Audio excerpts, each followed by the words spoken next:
Well, I already said I was incredibly excited for the AMD Ryzen 3000 launch, and I was, but I don't know that I've ever been more hyped to actually talk to you guys about a product launch as I have been for this Threadripper 3000 launch. Not only was I excited for it for me personally, this is my first time really getting hands-on in my own studio with my own real workflow with Threadripper in the first place. I kind of passed over the first couple gens for a few reasons I'm going to talk about later in the video, but also this is such a revolutionary launch, and I really hope I'm not off base compared to the other reviewers with saying that. It is such a revolutionary launch that I really, I don't know where technology goes from here. And that's both scary and very, very exciting. And of course, I can't film anything recently without my cat Oliver talking in the video. So say hello. This is Oliver, Ollie, our new kitten. He's about 6 months old. Say hi. Hello. We're gonna get right into the Threadripper stuff after a word from our sponsor over at Antlion Audio. There are not one, but two new Mod mics in town. Say what? The Mod Mic USB makes your dreams come true. Clean, consistent USB power, premium analog to digital conversion, high quality preamp, new unidirectional capsule from the Mod Mic Wireless, and an omnidirectional capsule with the dual microphone capability, a smooth, sweet digital mute switch, all in a USB connection. There's a first time for everything. USB? And for those unafraid of analog connections, the Mod Mic Uni houses the new unidirectional mic capsule with noise cancellation, RF shielding, and a godlike signal-to-noise ratio in a convenient 3.5mm analog form factor, and a new mute switch. Pick yours up today at AntlionAudio.com or the link in the video description. You can mod my mic any day. I'm MeeplesFox, welcome back to Stream Guides, your all-in-one source for streaming and content creation related, benchmarking, tutorials, education. I focus on making tech easier and more fun. I'm MeeplesFox, I don't know if I already said that. You did. Let's talk about some Threadrippers. So if you're unaware, AMD's Threadripper line of processors, which is their HEDT or high-end desktop processors meant for workstations for high-end video production and streaming workflows, they just released their first of the Zen 2 architecture of the Ryzen 3000 series. I know that's confusing. It's Zen 2 architecture, but it's Ryzen 3000, so 3XXX is the model numbers. It's a little confusing. They launched two processors today specifically with a new one teased, and this is with, again, their new Zen 2 7nm architecture, which is basically a smaller die process for the little chiplets that are inside of the actual big processor. And it's a completely new architecture in terms of how it looks overall, or how it's laid out overall. So they have a new socket electrically from previous gen Threadrippers. So far with all of AMD's stuff from Ryzen to Threadripper, they have maintained backwards compatibility from generation to generation. Other than some of the super budget boards, you can run the new Ryzen 3000 desktop chips on the first gen and second gen Ryzen boards, the B450s, things like that. And on Threadripper, you could run second and first Threadripper across each other as well. However, third gen Threadripper has its own new electric socket meant for scalability, which we'll talk about what that means in a moment, which means that it's not backwards compatible and the motherboards and the CPUs aren't forwards compatible with the motherboards either. So this is essentially a new platform, even though physically the socket's actually basically identical on the outside, which means all of your previous Threadripper coolers still work. And we'll talk about some of the cooling concerns in a little bit in the video as well. I'll try to have time codes linked in the video description, if not on screen over here, just so it makes it easier for you. So the new socket is STRX4, and there has been rumored of other chipsets. The new platform itself is TRX40, but keep in mind there was a rumored TRX80 and WRX80. We'll talk about that in a moment. This has 88 PCIe 4.0 lanes, which is a lot of lanes. Keep in mind that X299, Intel's HEDT platform, which is a few years old now, but they keep refreshing it, only has 44. So literally double, plus the extra bandwidth of being PCIe 4.0 versus 3.0. Insane. That works out to roughly 72 usable PCIe lanes when you take out what's going to the chipset and things like that, which means a lot of lanes for NVMe fast storage, for 10 gig onboard networking, for super fast USB, and for actual PCIe slots, which I'm not a fan of how the motherboards are laid out yet, but the platform's young. So firstly, we got the 24-core 48-thread processor, the 3960X, with a base clock of 3.8 gigahertz and a boost clock of 4.5 gigahertz, 140 megs of cache, and this is launching for $1,400 US dollars retail. And then we got the 32-core 64-thread 3970X, which has a 3.7 gigahertz boost or base clock, 4.5 gigahertz boost clock again, and then 144 megs of cache, launching at $2,000 US dollars retail.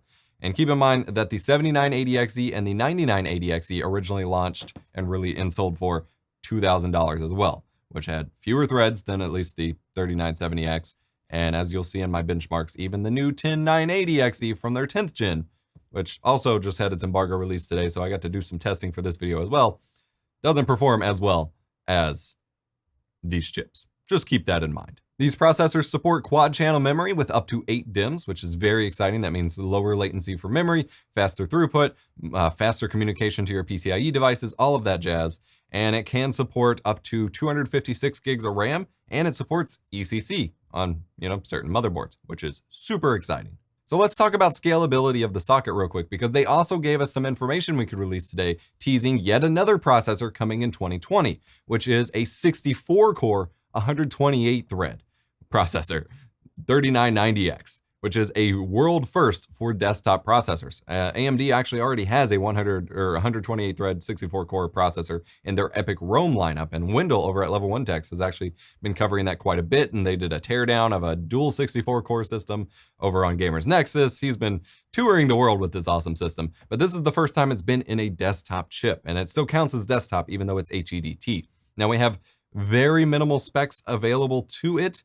It has a 288 megabyte cache, 280 watt TDP, just like these processors, and then to be determined release in 2020.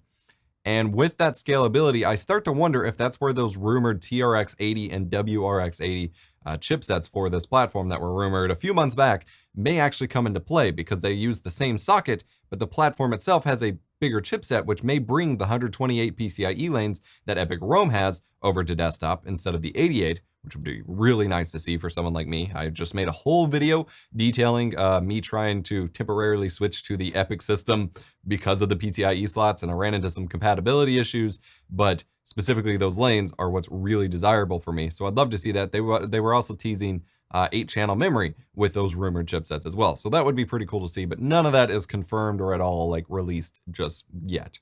I would assume, however, that the 64-core 128-thread 3990X processor releasing in 2020 is probably going to have 2 NUMA nodes instead of 1 like we've had on the 24-core and 38 or 32-core processors that we're taking a look at today, and I'll talk about why that matters in a moment. Like I said, this is a revolutionary launch. I really don't know where the tech for this stuff goes from here, especially since I know that a lot of my workflows really won't scale to 64 cores. For my video editing, for my video production, for Photoshop, for streaming, none of that stuff is really going to scale to 64 cores at all. So I'm curious to see who that processor will be for that wouldn't benefit better from a more virtualization-based environment over on the server side anyway. But I was impressed. I called early on. I expected that the 24-core 48-thread would be the, basically the threshold, the highest that my workflow could actually take advantage of before you'd start to see diminishing returns. And if you remember the 2nd gen Threadripper, their 32-core processor, the 2990WX, actually had a lot of performance regressions on Windows, which we'll talk about in a moment. But this isn't actually the case. In a lot of situations, the 32-core processor actually does see a little bit of scaled performance over the 24-core. It's not a significant amount, and I still say that the 24-core is definitely the best value processor for the performance for most people, especially being $600 cheaper. But I was impressed to see that performance did continue climbing with the 32-core in many situations. So before we dive into the nitty-gritty, I did want to just remind you, in case you're unaware, this is Stream Guides. My coverage does primarily focus on live streaming, content creation, and, creative fields, not gaming. In fact, I'm not doing any gaming benchmarks whatsoever. If you could see how destroyed my apartment got just from trying to do the minimal benchmarking that I have the capacity to do, both from just being one person, being limited on time, and as you can see, it literally took my entire apartment, including my TV, to set up all the different workstations to benchmark this to get as much data as I could. Gaming benchmarks just were completely off the table. I highly recommend go checking out Level 1 Techs or Gamers Nexus for gaming-based benchmarks because they're going to do a better job than I will. They have more resources and more capability to test a lot more games, and it's just not something I'm going to be doing. All right, are you ready for some serious data? Well, probably not as serious as you might be expecting, but some awesome data. Let's jump in with the one synthetic test that I run, because I don't really do synthetic tests. I'm all about the practical, real world benchmarking. But running Cinebench, which is a 3D rendering based benchmark based on Cinema 4D that is been industry standard for testing a lot of multi-core processors for a long time. There's two versions people are running now, R15, which is a little bit older and is immensely tackled by these processors. In fact, R15 rendered pretty much instantly with both of these Threadrippers. And then there's R20, which is a newer one designed to really punish these higher core count processors a little bit more to give a more fair, longer term benchmark. R15, these processors dominate literally everything, both on the included sample processors in Cinebench, as well as everything I could run it against. And the 3970X is significantly better than its previous, the previous generation 32 core 2990WX. This shows just how different that performance is, as it is significantly better than even last gen's 32 core. On R20, which is again a little bit harder, a little bit more multi-thread optimized, these processors are still dominating. The 3970X is even beating a dual Xeon Platinum 8168 at a total of 96 threads. It is beating that combination as well, which is absolutely bonkers. Loading up into Handbrake, which is a video encoding, transcoding program that can handle X264, X265, VP9, a few other formats. I run the Cintel video file, which is a 4K 24 FPS movie. I transcode it to X264 and X265. It's provided by a blender. And on H.264, both of the CPUs are actually pretty close to each other, and both of them destroy, just absolutely destroy, Intel's 36-thread 10980XE, even overclocked running on custom water cooling, by up to 34% difference. That is insane. And it's closer to half of the time taken to the transcoding than the 3900X that I have in my main rig at the moment, and even the 2990WX, which actually scales pretty well for Handbrake, but more so on Linux than on Windows, and this was all tested on Windows, of course. Under H.265, which is a lot slower and a lot more intense to run on software, and most people don't typically recommend using it on software when there's graphics card accelerated H.265 in the first place, but it's still a good benchmark to show just because of how intense it is. Again, the 3970X is 37% faster than the 10980XE, which is insane. It is 67% faster than the 2990WX on Windows was. What? Yeah, I had to rerun that because that is some insane speed. The difference between the 3970X and the 3960X is much more significant on the X265 render than the X264 render, and that's just because it requires so much more multi-threading and speed in order to process it. Now, these are not all of the, codecs that you might want to test for multi-threaded CPUs, and specifically I'm thinking of AV1 and VP9 that I would love to run through benchmarking on these processors and really start testing as they become more and more of a realistic use case for real-time and, project archive importing. I'll have a whole separate video documenting that stuff as I have time in the future. Another reminder to get subscribed, maybe. All right, let's take a look at some of the Puget Systems tests. Puget Systems is a system integrator that does a lot of fine-tuning and performance testing and building for clients to build workstation processors and movie studios and production houses, and individual creators like Barnacules is a big fan of their system. And so they have actually released some of their testing suites for Adobe apps and other programs like that. And so I've been using some of their Adobe app benchmarking for my own use cases because they test a lot more of the things that I might not test in my sample projects that represent my specific workflow. And it's just a standardized automated thing that saves me a lot of freaking time. Running their Adobe Photoshop on CC 2020, their benchmark there. The Threadripper 3000 processors absolutely kick ass, but the difference is close enough that both the 3900X on the desktop, non-HEDT side, and then Intel's 10980XE are more than competitive enough. If you have those or were getting those for other reasons, you're still gonna have an absolutely great time in Photoshop on those specific processors. The 3970X and 3960X actually trade blows depending on the test. It is not fully scaled up. The more cores did not automatically equal a lot more performance. So the trade-off there may not be worth it. 3960X is the sweet spot for Photoshop for sure. Well, we showed one cat in the video. Apparently we have to show both. This is our other cat, Remy. I guess this is for those of you who are new to the channel. I show them off pretty often. I can't stay out of my lap today. All right, running their After Effects benchmark, which I actually had to go back to After Effects CC 2019 instead of the 2020 suite, because for whatever reason, the benchmark isn't working on CC 2020.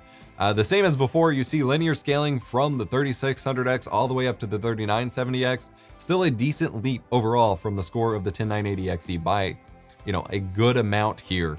But the individual scores, that's for the overall score. The individual scores are actually a lot closer to the 10980XE.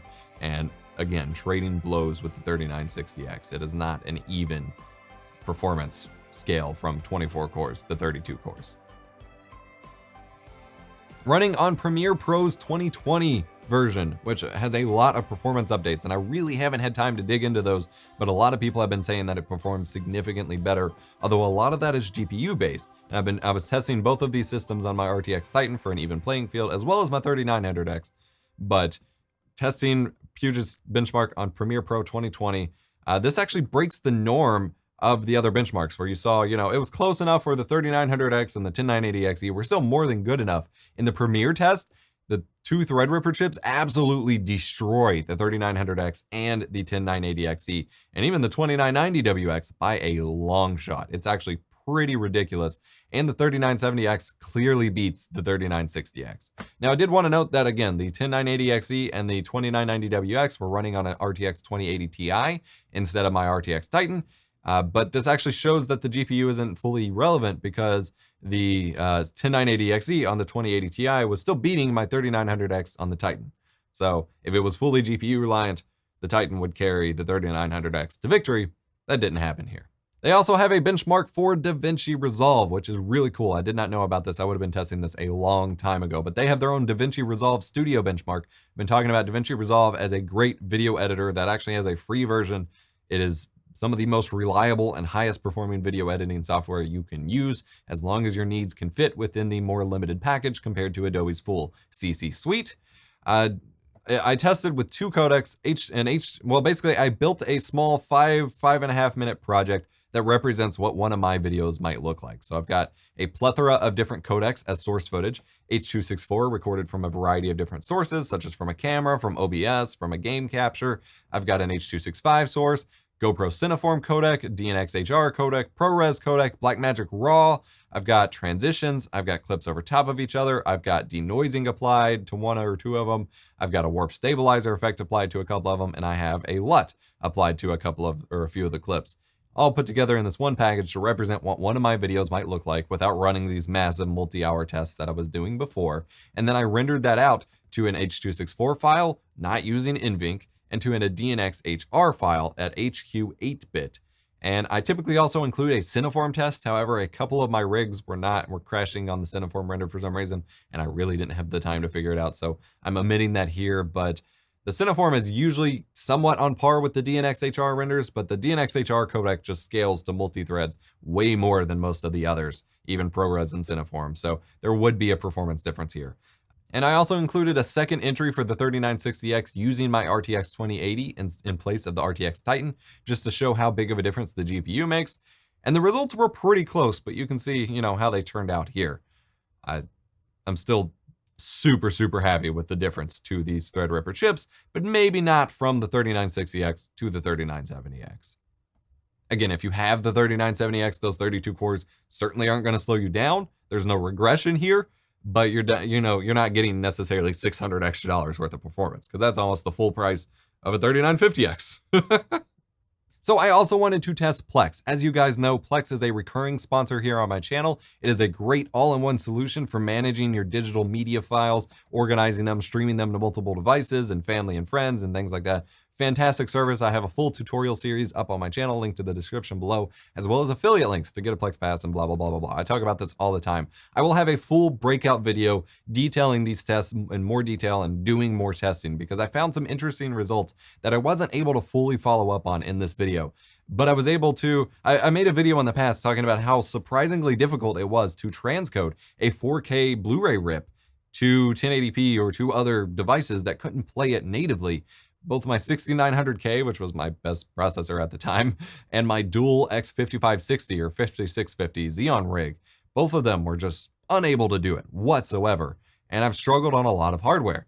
And I already came to some conclusions in the follow-up to that video about why this was a ridiculous use case in the first place, but people are still looking for that. And as the new transcoder that Plex is developing introduces HDR to SDR transcoding, suddenly 4K Blu-ray transcoding makes sense, because previously you'd have a gray washed out image because it's not tone mapping the HDR footage. Well, the 3960X and the 3970X both handled 4K Blu-ray transcoding, at least for one stream, without a hitch whatsoever, and it wasn't even heavily using the processor that much. And I started up queuing up multiple ones. I was able to go a 4K Blu-ray, a 1080p Blu-ray side by side, no problems. And I was able to start queuing up a couple more transcodes, but I was doing all of this on one client on one PC, and for whatever reason, Plex itself was just stalling out trying to load the file multiple times. That may be due to it all being on one computer, and like I said, I will be testing this more in the future, but given the actual CPU thread usage and the performance you were getting, I could easily see you getting up to like 4 or 5 4K transcodes going at once on the CPU without it even really breaking a sweat. So that plus a few 1080p ones, and if you already have an NVIDIA graphics card in there for some of that hardware accelerated transcoding, you would have an incredible Plex machine with one of these Threadripper processors. But like I said, I will have to test that more in a future video. But if you're interested in that data, things are looking very good on the Plex front. I did also want to note that I did run both the 3960X and 3970X along with my 3900X through Blender's official benchmark, which seems fairly new. I didn't know this existed before this testing. I don't have any other additional data to compare it to for comparison, but if you see those benchmarks floating around for other processors, or you go online and view other benchmarks, I may try to pull some into my charts and just note which ones aren't for me. Here you have the tests just so you have that information available, because I did want to cover Blender. I just didn't have a whole lot to throw it up against. So there you go. Moving on. All right, well, this is Stream Guides. So what about streaming performance? Holy cow, guys. I put this off a little longer in the video just because of how insane these results are. Like I had to completely reinvent streaming benchmarks for formats that no platform currently supports and that virtually no one is streaming because of how insane these processors are. If you are looking for processors that will allow you to single or dual PC stream 1080p 60 on slow in virtually any game, look no further. Both of these processors will do you. You're good to go. Literally anything I threw at it for 1080p 60 slow single PC streaming, and keep in mind dual PC streaming would be even lighter.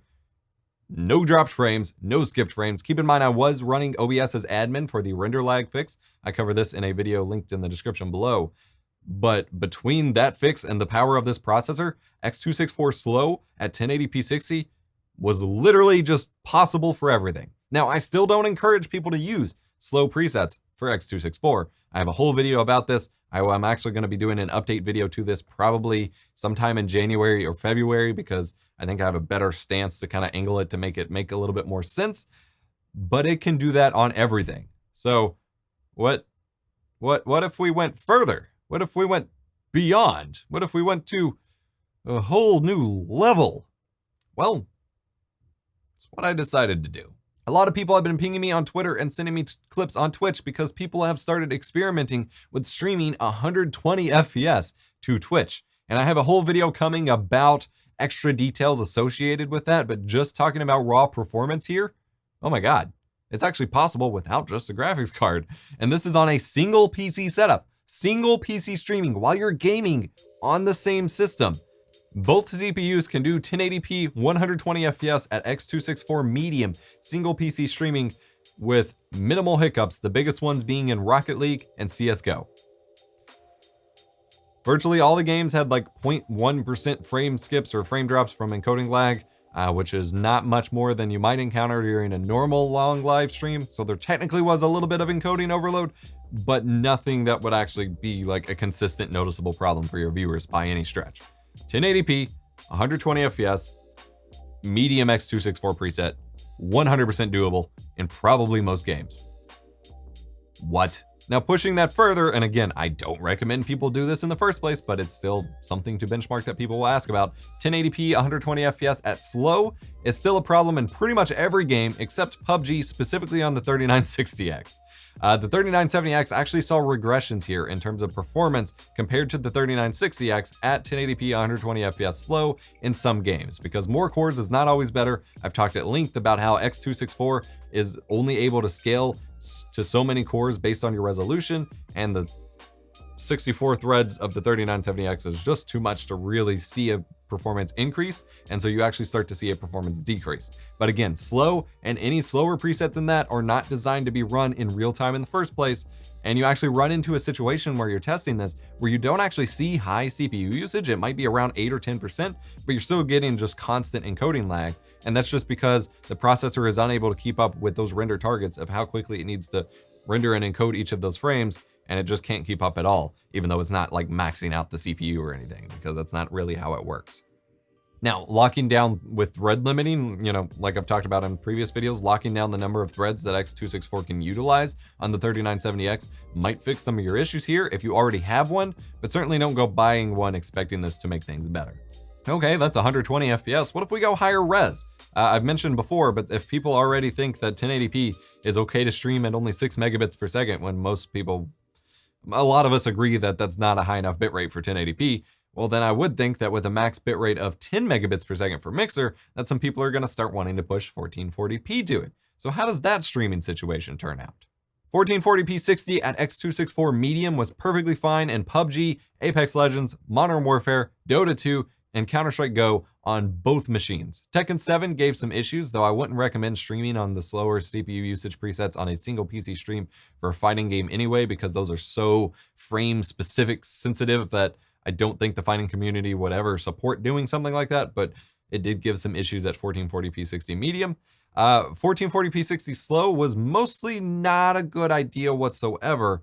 And again, it performed all right in some games, but did see a regression again on the 3970X, where you actually saw a lot more missed frames or dropped frames than you did on the 3960X. All right, let's push one step beyond. What if we made this a dedicated streaming rig, which would be entirely overkill for a single stream? But what if we made it a dedicated streaming rig and tried out 4K streaming? What about that? Well, as a dedicated rig, just in case that wasn't obvious, 1080p 60 slow was totally flawless. Can totally do it. 1440p 60 medium was all right, about what I expected given the other results while single PC streaming. 1440p 60 slow still was not doable. I tried as a joke 720p slower on the 3960X because every time I test these higher core count processors, people start asking, well, which one can do slower or slowest or placebo? The answer is none of them. Again, none of these slower presets are designed to be run real time, and they pretty much can't be. More hardware does not actually fix this. It's not meant to be run real time. There are certain actual flags in those presets which would make it virtually impossible to be run real time, no matter how much processing power you had. So what about 4K? Well, very fast was perfect on both processors, but even going down to faster starts pulling up encoding lag. Fast is pretty much unusable, and there's no way you could run 4K medium. This was kind of disappointing, and this shows where you really start to hit diminishing returns for CPU encoding for live streaming, where even with 64 threads at pretty high clock speeds, 4K is just too much. And this is where people really need to start leveraging GPU encoding a lot more. I have a whole video detailing my 4K streaming workflow for my streamer news video or live streaming show where I stream in 4K using my Titan RTX graphics card, and why GPU encoding is, important for that workflow. And also I have other videos detailing why NVENC on the Turing cards and the 1660, 1660 Ti, 1660 Super, and 1650 Super, too many SKUs to name now, all have better NVENC than previous generations, which actually competes with X264 medium and fast, thus making it the best option for these higher resolution streams, especially since you're going to be throwing a higher bitrate at it anyway. So really, this is the future of streaming. This processor is able to do everything people are streaming now, and even formats that people just aren't even going to be streaming for the next 5 years, or that we won't see take mainstream for maybe even 10 years. This is the future of live streaming technology, and this is part of the reason why I keep saying I don't really know what the next level here is, because even, with these presets and stuff, there is no higher level to gain. 4K is still out of reach, but I don't know if it will be in reach. It would be really interesting if I was able to get a sample for the 64-core Threadripper. I don't know if AMD will send me one. They didn't send me the 3950X, but if I do get my hands on it, it would be interesting to see if maybe those extra cores did actually help it to stream 4K, but I don't know. Any questions about additional streaming tests? Because this is just amazing. I will have additional benchmarks in general coming, so if you want me to test other things for streaming, by all means, sound off in the comments below. But I am just blown away. Let's talk about the differences in the technology for a moment. Again, time codes, if you're not interested in that, are linked on screen and in the description. But this new Zen 2 architecture did move to a 7nm CCD, or little chiplet based design process, which means instead of one big processor die, you have a bunch of little chiplets surrounding an I/O die, which handles your memory, your PCIe lanes, things like that. This means that they also have even spacing around the memory and the PCIe throughput, so that there's no latency problems or the NUMA node issues that we had in 2nd gen and 1st gen Ryzen and Threadripper, which caused some performance problems, especially early on before they got the software side, worked out. This is evenly spaced, which in theory makes it actually easier to cool as well, and keeps performance and latency up, or latency down, I guess, and just also improves memory compatibility. Some older Ryzen and Threadripper products had some memory compatibility issues. That is significantly better on both Ryzen and Threadripper this generation.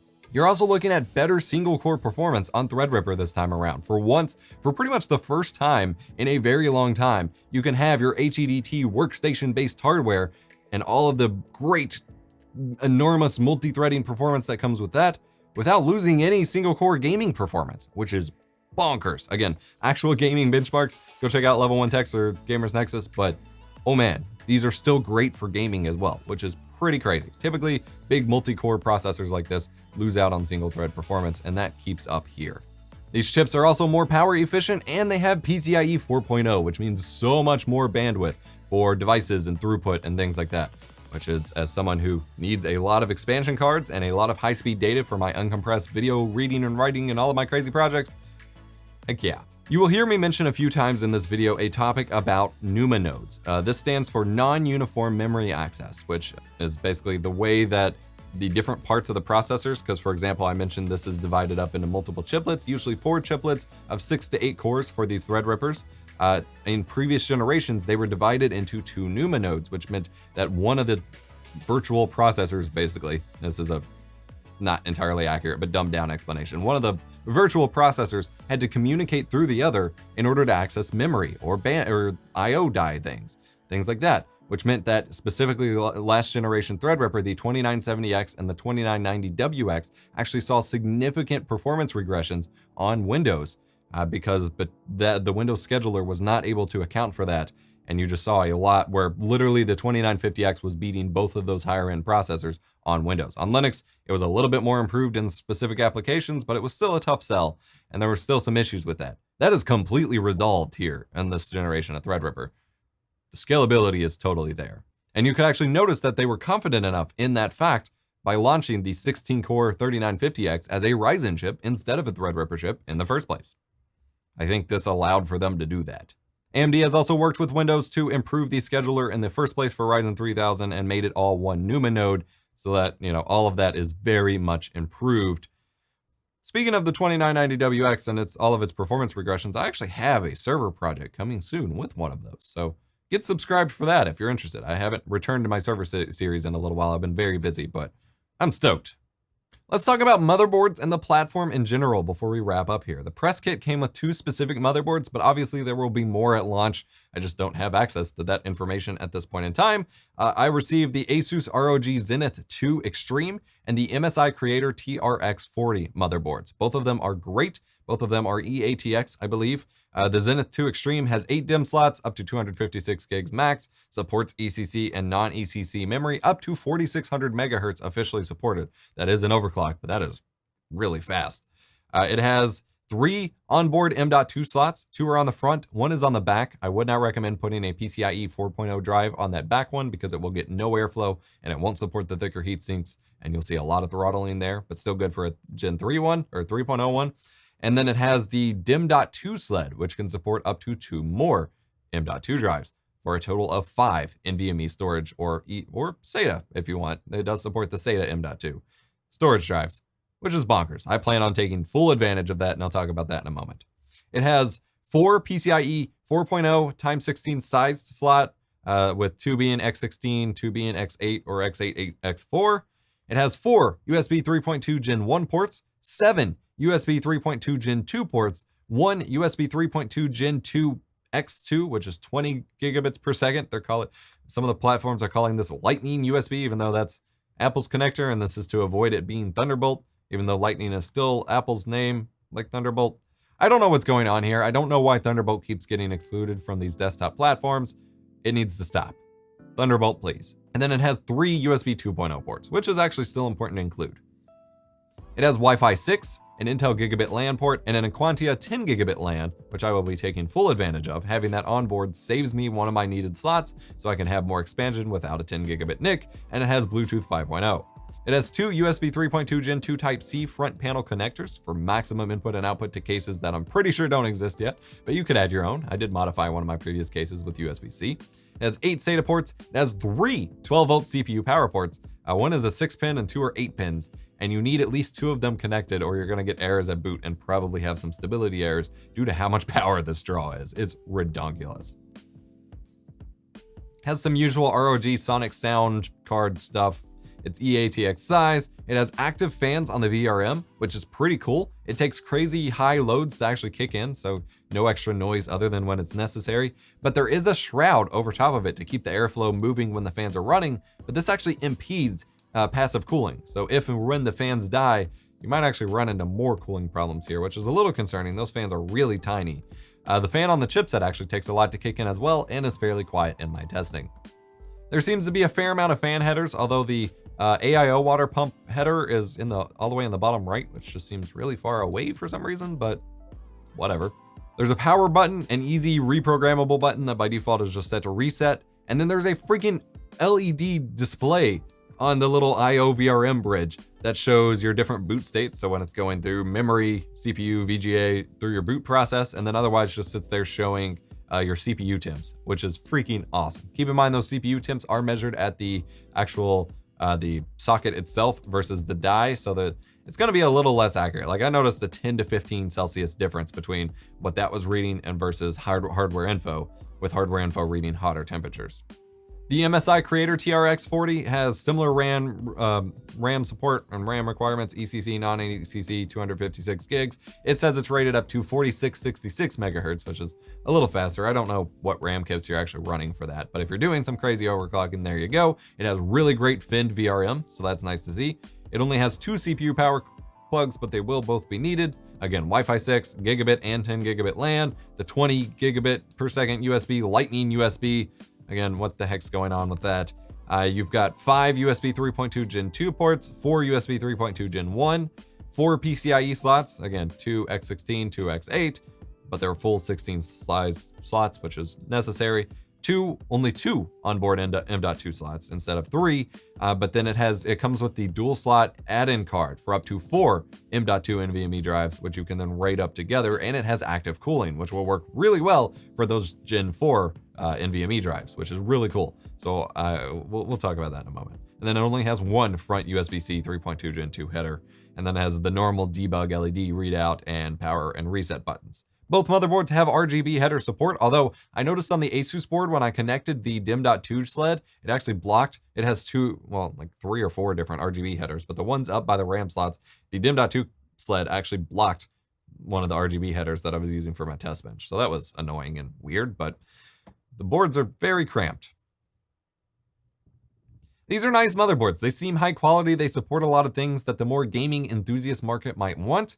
But I'm still waiting on the equivalent to my Asus Sage Workstation X299 board I had a couple years ago that's been in my main rig up until a month or so ago that I kept talking about and showing off, where I have like 7 X16 size slots, and then the M.2's moved out of the way.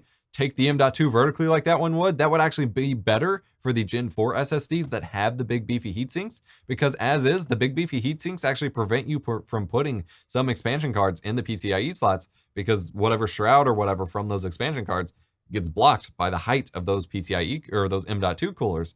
And so having them vertically mounted where the cooler is facing outward fixes that clearance issue, and that gets more airflow on them. So I don't know why more motherboards aren't doing that. I don't know. I would like to see more of that. Makes it for better airflow.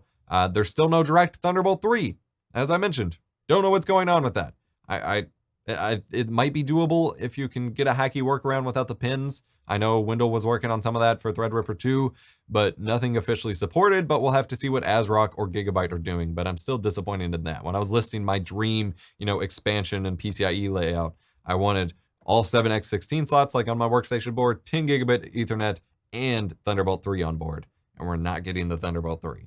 Or USB 4. If it was just USB 4, looking future forward, that would be great. Talking about cooling briefly, I don't have super hard scientific numbers, just kind of anecdotal evidence of the coolers that I was testing. AMD actually sent everybody the Kraken X62, 280, I believe, millimeter AIO, but that's not a TR4 specific cooler, so it didn't actually, the cold plate doesn't actually cover the full IHS of the processors. And with the new chiplets being spaced out as far as they are, I don't want to use a cooler that doesn't cover the processor fully. I literally didn't even open it. Instead, I went with the Intermax Lictech TR4 2360 with addressable RGB. I know it'll gunk up, although Intermax says Gen 2 shouldn't, but Gamers Nexus says it will. We may do some re-liquiding of them soon to prevent them from gunking up. You may see that in a future level 1 text for my video. I also picked up the Darkrock Pro TR4 because I prefer these quieter air coolers. The Darkrock Pro 4 or TR4 was significantly, like exponentially quieter than the Intermax cooler, but there was a pretty significant temperature difference. Now, the Darkrock cooler is rated for 250 watts of TDP, and the processors are rated at 280, and the Intermax is rated for a whopping 500 watts of TDP for some reason. But either way, I'm planning on going with the Darkrock unless I run into significant cooling problems. The Darkrock cooler up front, in my case, so I can keep the silence, and then I will be looking forward to a custom loop all-in-one liquid cooling setup, not all-in-one, a custom loop liquid cooling setup for the processor and my super hot, temperature-wise, Titan RTX graphics card in 2020. So stay tuned for that. I know I said I wasn't going to do one. We're doing one. Honestly, this Threadripper platform is one of those platforms where you can have it last your entire, 10 years of work. Not really 10, but 5 or more years of work without ever needing to change it. That's how crazy it is. So I feel confident in setting it up as a liquid-cooled workstation to then not need to change it out anymore, and I'll just do additional testing in workbenches or test benches. Conclusion time. This has been a really long video. There's a lot of information here, but this is truly, I consider it a revolutionary launch. I don't know how desktop computing can get any better at this point. I don't believe 64 cores is actually going to make it any better. I don't believe we need that. This performance jump is unlike anything we've seen in decades. However, things could start to get interesting because all this means is that Intel, the sleeping giant, is truly about to wake up, ideally any minute now, and whatever they actually start making once they do wake up and once they do start taking things to the next level is going to be truly insane. Whatever they actually bring forward to respond to this, the competition's about to get real, y'all. This is going to be insane. For streamers, if you want to make this kind of investment, it's an insane performance value for your money. It's an insane investment, and it will last you for a very long time. I covered the future looking streaming formats. If this was your streaming rig, you won't have to upgrade for streaming purposes for a ridiculously long time, but it is a big investment. The 3960X is nearly double the cost up front of the 3950X just for the processor, not including the motherboards, which are probably more expensive. I don't actually have costs on hand for the motherboards, but I imagine they would be more expensive. And the 3950X, which I didn't get to test, but I know, extrapolating from the 3900X onward, it would do perfectly fine for most single PC streamers, and it would definitely do fantastic as a dedicated streaming rig, probably already overkill for that purpose. And plus, as I mentioned, for some of these more hardcore streaming formats, NVINC is the way to go. But for video production and creative work in general, this is insane performance. It is great to see that the NUMA node situation and single thread performance has been improved greatly and fixed. And this is why I hadn't pushed, first and second gen Threadripper or Ryzen very much, because they had all of these weird memory compatibility and latency and NUMA node issues, and I wasn't comfortable recommending them super hardcore. But both now third gen Ryzen and Threadripper, I am fully on board the Team Red train, at least in terms of, the insane push that they are making. And I am super stoked to see what Team Blue has to offer next once they actually start releasing new stuff. For a $300 to $400 difference over the 10980XE from Intel, I would say that the performance difference is definitely worth it, especially if you're someone who needs the PCIe bandwidth and throughput, because you have 4.0, you have double the PCIe lanes. I ran into a lot of PCIe-based bottlenecks on my Intel systems. For me, that kind of upgradability is worth it. But since they did half the price of the 10980 to only $1,000, it's still some pretty good performance power in there. It's up to you to decide which team you might want to go with. There is a much longer and more stable platform of X299 at this point, and that matters to a lot of people. I know for a long time, Linus, for his actual video editors, he was only upgrading to previous gen or a gen before that hardware every time he upgraded them. That way he got the most stable platforms, and there's something to be said for that. And the same thing, you know, X299 has been out for 3 years now. It's pretty stable, and the motherboard ecosystem is very strongly there. And those Asus Workstation Sage motherboards I kept talking about, I highly recommend for that purpose. 24-core, 48-thread 3960X is definitely the sweet spot for most creators. I don't believe the $600 upgrade to the 32-core is going to be worth it for most workflows I'm picturing.